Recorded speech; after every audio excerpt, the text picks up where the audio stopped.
will be saved. And Jesus says no one can come to him unless the Father enables him. So if you want Jesus, you just call on his name. Call on his name with a pure heart, and he'll come.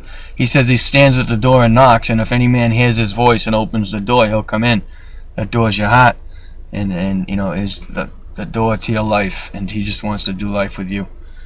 So once you've done that, he talks about now at that point you have the Spirit of God living in you. You have a spiritual body and a physical body, and if you live to satisfy, and they call it the flesh, is the physical body. If you're trying to fulfill or try and satisfy the flesh, the consequences aren't too good. So he says this. He says to live by the Spirit, and you will not gratify the desires of the sinful nature. So you want to live by the Spirit. For the sinful nature desires what is contrary to the Spirit, and the Spirit what is contrary to the sinful nature. So they are in conflict with each other, that you do not do what you want. This is Galatians 5:16 forward. But if you are led by the Spirit, you are not under the law. So he says this, the acts of the sinful nature, right?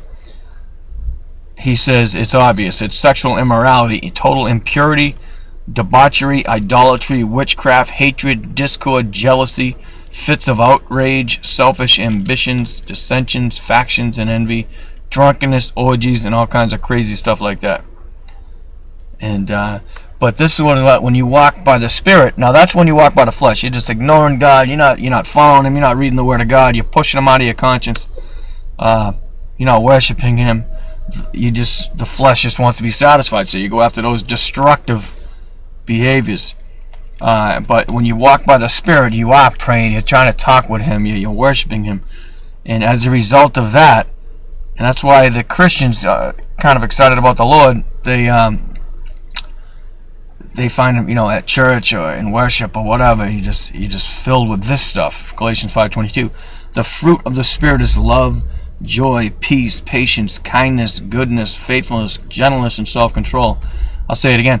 For the fruit of the Spirit is love, joy, peace, patience, kindness, goodness, faithfulness, gentleness, and self-control. So he's saying, so since we live by the Spirit, let us keep in step with the Spirit. So the Spirit of God, who is the third member of the Trinity, who is God, who's all of God. It's not like he's a second-class citizen of the Trinity, as Corey Russell would say. He's full-on God. So we want to walk with Him and talk with Him. As the Father loved the world, He sent the Son. The Son says, hey, I got to go to send you the Spirit. The Spirit is here to comfort us, guide us into all truth. And He wants us to live vitally attached to Him. Jesus says that. Vitally attached to Him. Abide in Him. Remain in Him. Outside of Christ, we can't do anything. So as we remain in Him, we'll walk in the Spirit, and we'll reap the fruits of the Spirit, which is the love, joy, peace, patience, gentleness, self-control, kindness, goodness, all that, faithfulness. So that's what you're after. That's what I'm after. And that's what God would have us to do. And we'll have a fruitful life. Christ comes to give us life to the fullest, He says in John 10:10. And that's only by walking in and with Him. And obviously, you're not going to live life to the fullest if you're not walking with Him. Okay, so that's the lesson for today. Thanks.